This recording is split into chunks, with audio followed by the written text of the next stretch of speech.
Good morning, good evening, good afternoon, whatever it is for you. Welcome back to another Division 2 video. My name is Prime and today we're gonna talk about something important, especially for the incursions, because this will give you so much more extra damage output, and not only you, but your teammates as well. So we of course at the last week talked about builds. I showed you the build on the first week. I showed you the updated build from last week. And you kind of only need a very good striker build. I will link it on the screen right now if you don't have it yet. And of course, to keep everybody alive, we are using a healer instead of that tank that we used in the first week. So 3 DPS players and 1 healer. For that healer, of course, I have that build as well. Check it out if you need the best healer in the incursion. It will not only heal you, but it also will boost up your teammates' damage output, and it is very important. So what are we talking about? We're talking about specializations. Yes, specializations can make a huge difference. A lot of people will probably run around with that gunner specialization because, of course, that gives us that 10% armor on kill next to a few other things. But if you look closer to the specializations, there are a lot of them that will help you and your teammates out by doing more damage or having more survivability. So today I want to talk about all the specializations and what they do for you and what we use in the combination in our runs whenever we help out the community on Twitch/IamPurePrime, or of course, like I showed you yesterday, that quick run of 12.5 minutes with our group itself. It will definitely help you out. So let's start with the first specialization, and that is Firewall. Firewall has a very good spot in your team dynamic. And why? Because this gives you a lot of damage output as you can unlock that striker shield. Yes, the striker shield is behind the Firewall specialization, and this will give you an extra damage output. The striker shield is a modified version of the Crusader shield, allowing the K8 jet flamethrower signature weapon to be used while equipped. We're not really doing it for the signature weapon, of course.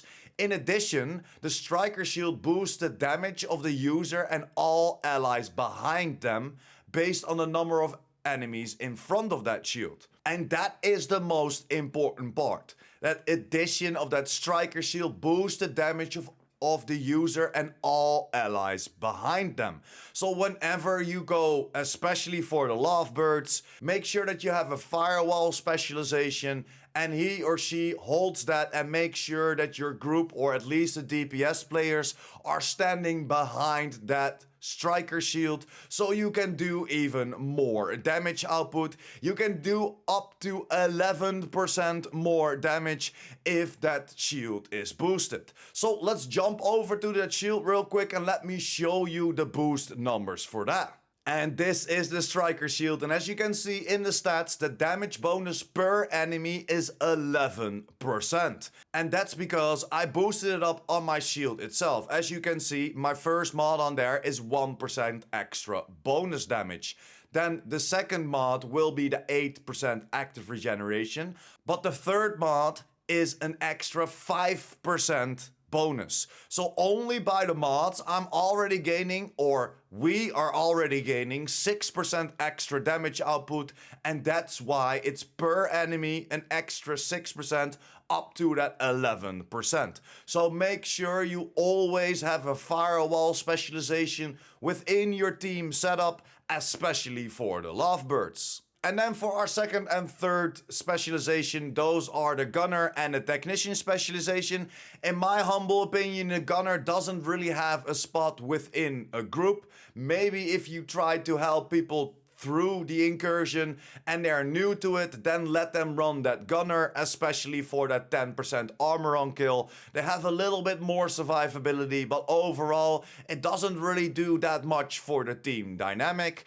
And it's kind of the same for the technician. The technician could be very good because you do extra damage to robotics, so the drones flying around and everything else that is robotics, and that might help you out, but it's only for the one that holds that technician specialization and is not really for the team itself. So in our humble opinion, the gunner and the technician don't really have a spot in the team dynamic. And then for our fourth specialization, and one of the most important ones, and that is demo, the demolition specialization. And why is this important? Because the group members gain an extra 5% damage to target out of cover.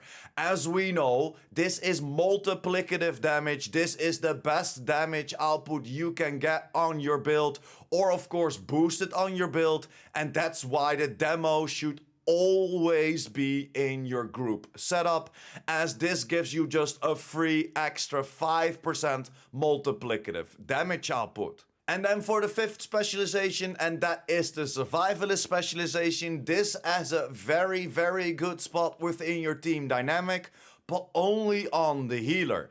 And why do I say that? Because this gives us a lot of boosts, but mainly personal. There is one boost, of course, that comes out for the team dynamic, but that doesn't activate all the time, because that is the Survivalist tactical link. Group members get 10% bonus damage to targets with status effects. This helps out a lot on every single ad out there, but not all the bosses can get status effects applied to them. Example, for the right boss, you can put shock on that enemy. That is a status effect, so the whole group will get another 10% damage output. But for example, for the lovebirds, these two are immune to any status effects, so that won't give you that extra damage output. But why is the survivor specialization so important for the healer? Because this gives the healer an extra 15% outgoing healing, and we know that will help out himself, the healer, and our team whenever we get healed by the healer. And he or she will get that 10% extra increased protection from elites.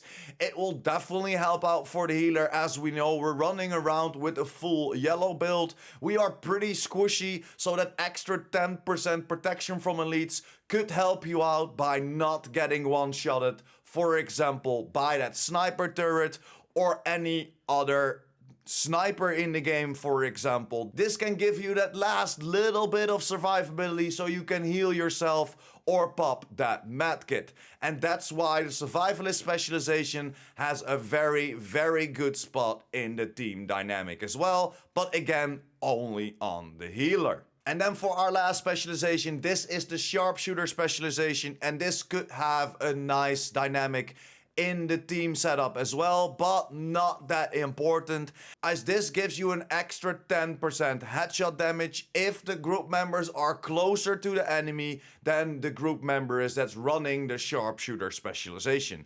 So if you have a Sharpshooter specialization in your group, and let's take the lovebirds for example, make sure that if you stand behind that Firewall specialization, that you are the last one in that line. So make sure that you are the last one behind all of your teammates, so all of your teammates will gain that extra 10% headshot damage.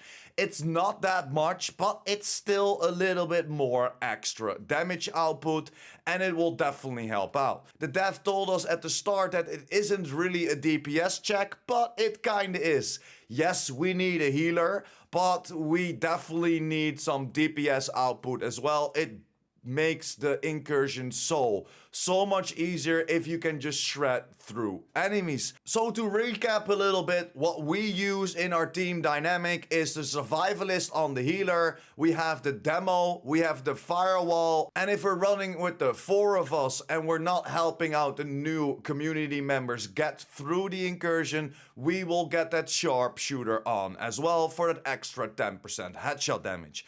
But if you are somebody that wants to get into groups, that I would run that gunner specialization, and always try to ask which specialization you need to run in that group dynamic. But overall, you want to go for the Survivalist, the Firewall, and the demo. Those are the three most important, in our humble opinion, for the team setup within the Incursion. It will give you more survivability, it will give you a lot more damage output, and this is the way we run it. And that's pretty much the setup that we run, and this is all the information that you should know about the specializations, and it will help your team dynamic out. So let me know in the comments down below, did you beat the Incursion already? Did you get that Ouroboros to drop already? And what is your team dynamic? Is there something that I skipped over? Is there something that you really want to use on your team dynamic?